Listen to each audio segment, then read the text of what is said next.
Welcome everyone, and thank you for joining me today. My name is Sarah, and I'm the Emerging Technologies Librarian here at Benedictine. Today we're going to explore advanced Google search techniques for academic research. Alright, let's get started. In high school or college, you may have been told don't use Google for academic research. Use library databases instead. And yes, library databases are usually the best place to find sources for research papers. Google, by comparison, is unwieldy, overloaded with information of every kind. However, if you can narrowly hone in and cut through the noise, Google can save you time and very much complement library database research. Today we'll cover three Googles: Google Web, Google Scholar, and Google Books. Let's begin with Google Web, or simply Google. The scope of Google Web is all indexed public web pages. Every word on the page gets added to the Google Search Index, so you're searching the full text. For academic research, Google Web can be a good place to start to gather some background information on your topic and gather keywords you can use when you search library databases or Google Scholar. For example, one of the first reference questions I ever received was about the Argus monitor. I had no idea what an Argus monitor was, so before jumping into library databases, I did a quick search in Google. I looked up Argus monitor, and I can see right away that an Argus monitor is a type of lizard, which I didn't know at the time. So I can quickly browse through the results to gather some keywords.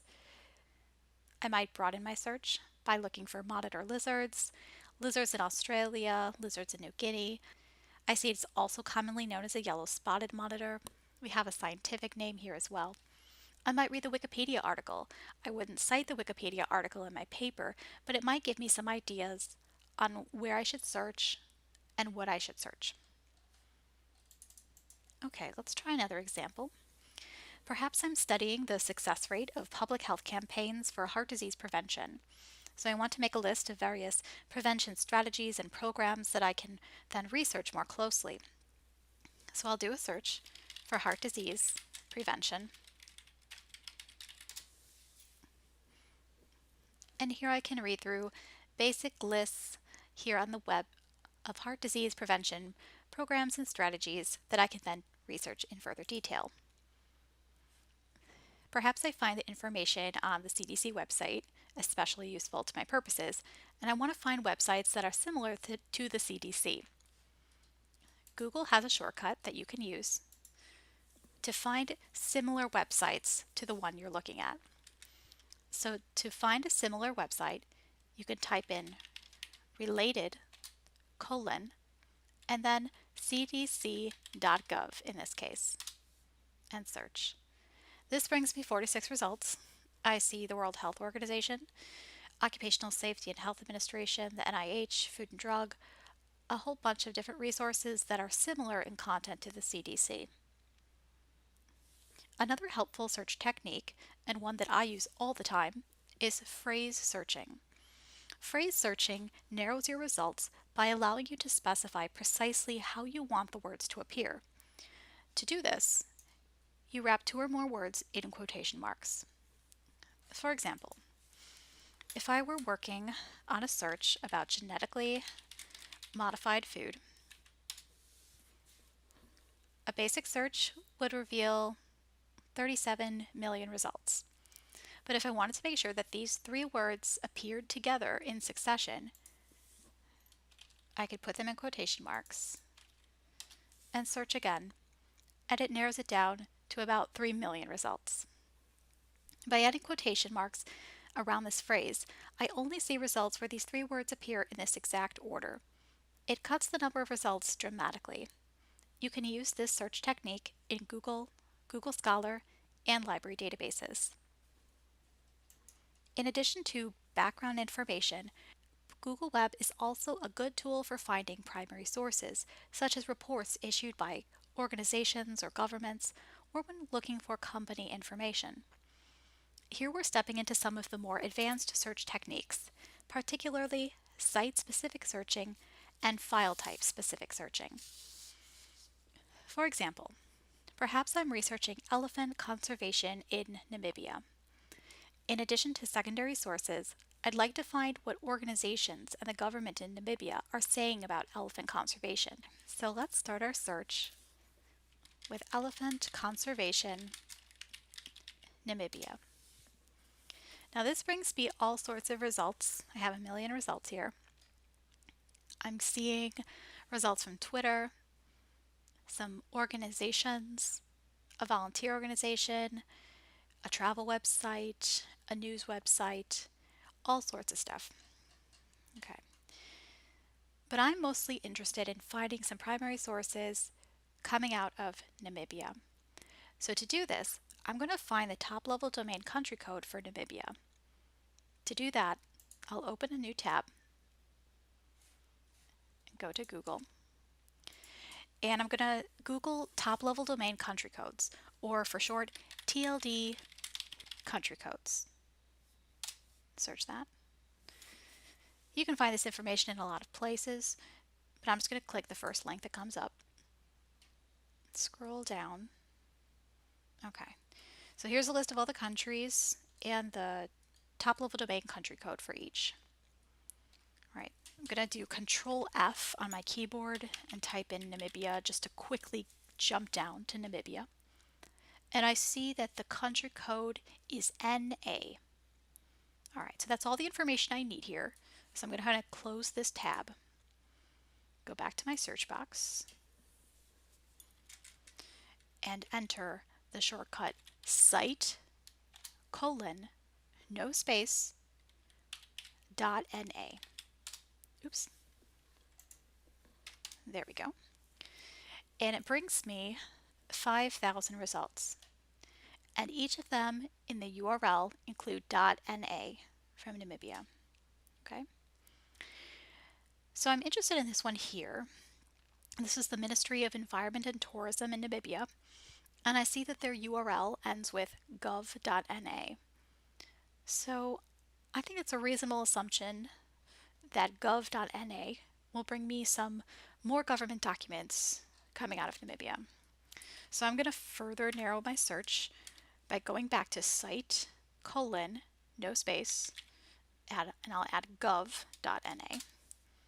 Okay, and this brings me down to 226 results. All right.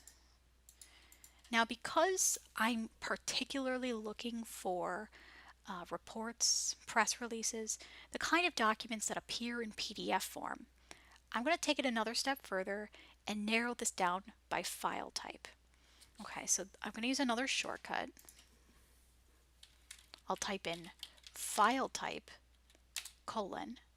no space, PDF, and search. Okay, so this brings me 181 results. Let's take a look at this first one here about the desert elephant. Okay, I'm getting a press release from 2014 that might be useful. The second one here is a State of Protected Areas in Namibia report. A bit old though, 2010. Let's go down to, this looks potentially interesting. Earthbound, it's the official newsletter of the Ministry of Environment and Tourism in Namibia. That could be useful as well. So any of these might be useful if I'm looking for primary source documents. Now that one that was in 2010, that might be too old for my purposes. So it's important to know that you can narrow by date here in Google Web. You click Tools, Anytime, and there's a few preset ranges, but I usually just go to Custom Range so I can add in, about the past 5 years or so. Search. And that brings me down to 58 results. Okay, so in addition to finding some primary source resources coming out of Namibia, I'm also interested in finding information from conservation organizations on an international level. So the one that I know off the top of my head is the World Wildlife Fund. So I'm going to start a fresh Google search here. Once again, type in elephant Conservation Namibia. And this time, I'll add site, colon, no space, worldwildlife.org, and search. Okay, this brings me about 1,000 results, and they're all coming from worldwildlife.org. You can see that in the URL. Now, there might be some additional websites that I want to explore. Since I don't know any other ones, I'm going to use Related to find websites that are similar to worldwildlife.org. So I'll type in related, colon, no space, worldwildlife.org. Okay, it brings me 30 results. I have the Natural Resources Defense Council, the International Union for Conservation of Nature, and a few others.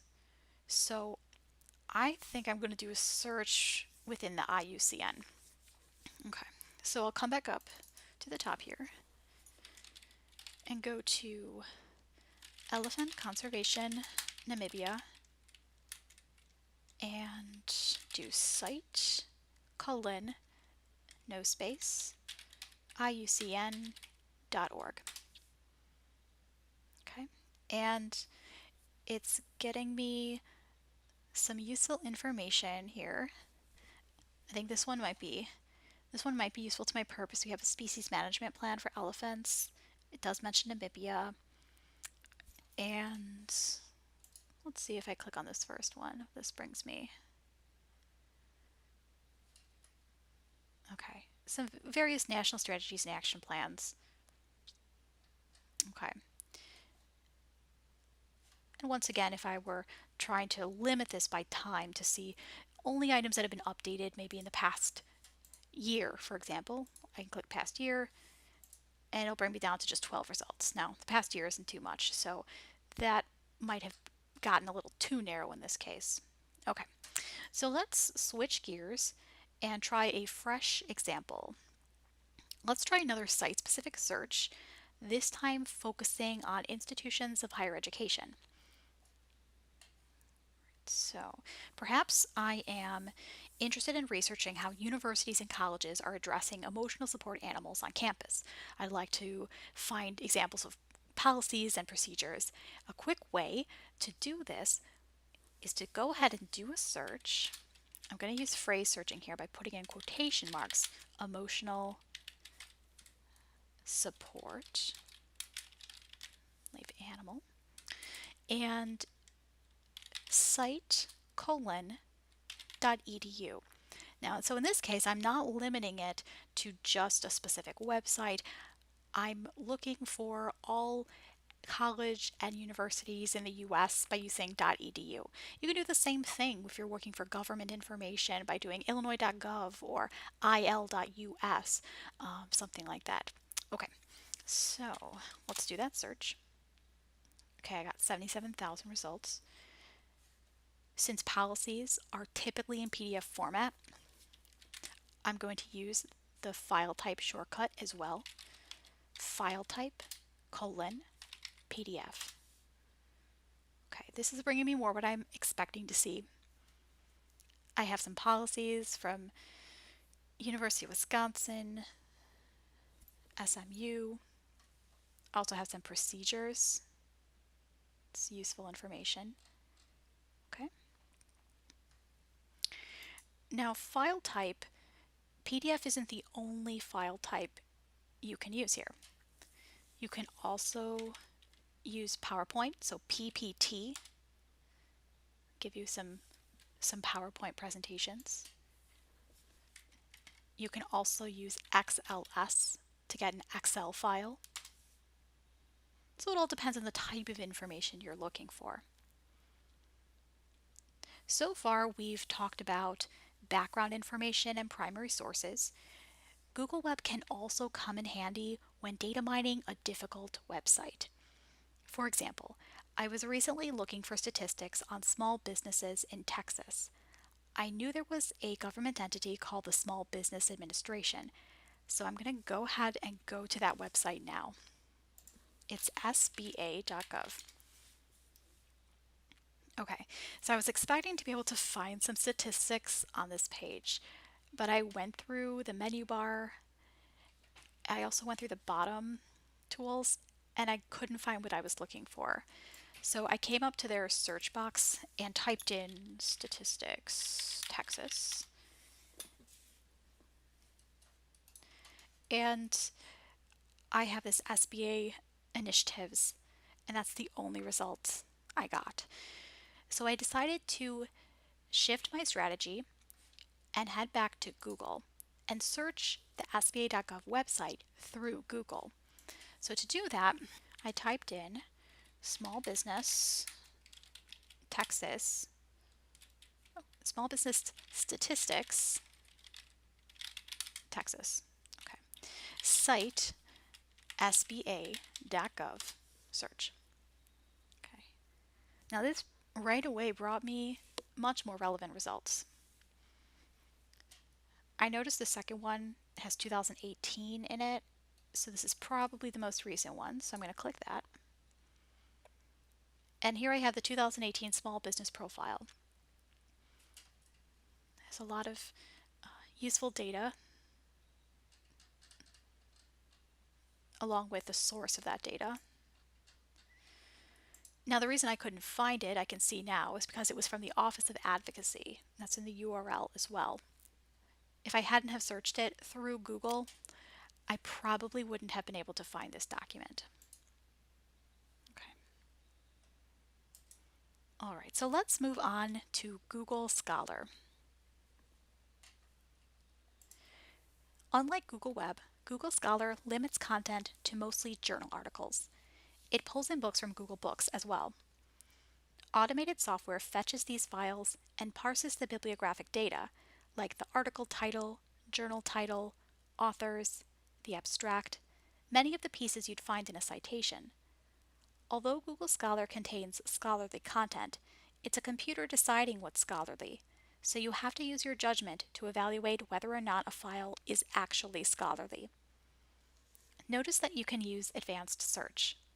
If you click the menu icon and click Advanced Search, you can search for words in the title, search by author, limit by date, and so forth. If you use one of these features often, there are shortcuts you can use. For example, if you are often searching by author, a shortcut you might find handy is author colon and then type in the name of the author, and it'll only bring back articles where the author has that last name. Also, remember that phrase searching works here as well. For example, if I'm looking for literary criticism about John Keats' poem, The Eve of St. Agnes, I can enclose the poem in quotation marks to refine my search. So if I just typed in Eve of St. Agnes, I have 39,000 results. Since this is the title of a poem, I know that I want these words to appear in exactly this order. So if I search again with quotation marks, I'm down to about 4,600 articles. In this case, I'm seeing a lot of books being pulled in from Google Books as well. My results include find full text at Bennu links, like this example right here. This feature is called Google Scholar Library Links. It allows you to connect to full text subscription content available through the Bennu library. When you click the link, it'll direct you to a library database, in this case JSTOR. If you're off campus, you'll be prompted to sign in with your Bennu login. And here I can read the full text in JSTOR from the Bennu library. I highly suggest setting up Google Scholar Library Links. I'll show you how. You're going to go to Google Scholar homepage, so scholar.google.com. Click the menu icon, Settings, Library Links, type in Benedictine, and search. Check the box and save. So now when you do a search for something like water conservation, California, you'll start to see some of these find full text at BenU links. All right, I'll do that one more time. You click the menu icon, Settings, Library Links, search for Benedictine, check the box, and save. Keep in mind, you'll see false positives and false negatives, and it doesn't include all of the library's database subscription content. Think of it as another search method to try in conjunction with library databases. To save time, I like using it when I know the specific article I'm looking for. So take, for example, this article here. If I find this article in a bibliography of a book or in the bibliography of another article, I can simply enter the title into Google Scholar and search. And then I can quickly connect to the full text through the library link.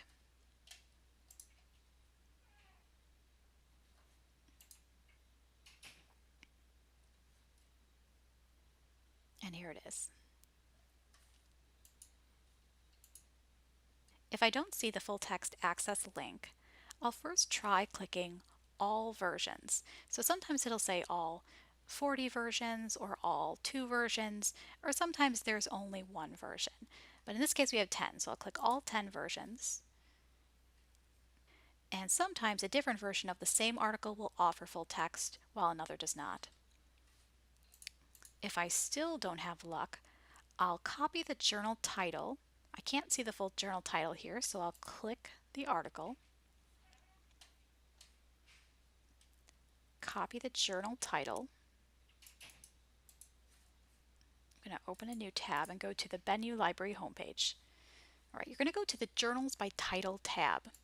So again, I took the journal title, not the article title, but the journal title, the American Journal of Agricultural Economics, and search. And sure enough, we do have full text access through Business Source. Okay. Google Scholar also gives you references in the Cite button. The Cite button looks like a little quotation mark. If you click that, you'll see the full references in a few popular citation formats. Always double check formatting and content like you would with any other automated citation generator. And the Cited By button, right next to it, shows you articles that have cited this article. Cited By can help you find additional sources for your paper. I hope this demonstrates that Google Scholar isn't a replacement for library databases, but rather a supplement. The last Google that we'll look at today is Google Books.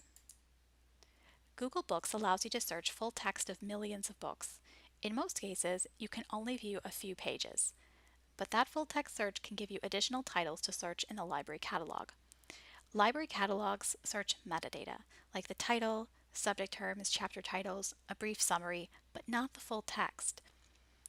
So I'll show you how that can be a problem in some cases. Okay, so if I go to the library homepage, I'm going to go to the catalog by clicking the Books and Videos tab.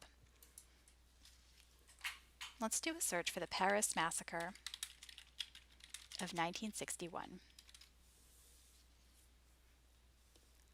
I have two results here, and they're both about Vietnam, so this isn't what I'm looking for. So I'm going to broaden this out to all iShare libraries, which we have about 90 of those. Search. And I'm going to limit this to English language. Okay. So some of these might be relevant, but I'm not sure because the date range here is from 41 to 45, whereas I'm looking at 1961. Again, I'm getting a lot of Vietnam War stuff. Okay, so I'm not really finding what I'm hoping to find. So I'm going to go to Google Books and take advantage of its full text searching capabilities. I'll type in the same thing, Paris Massacre 1961.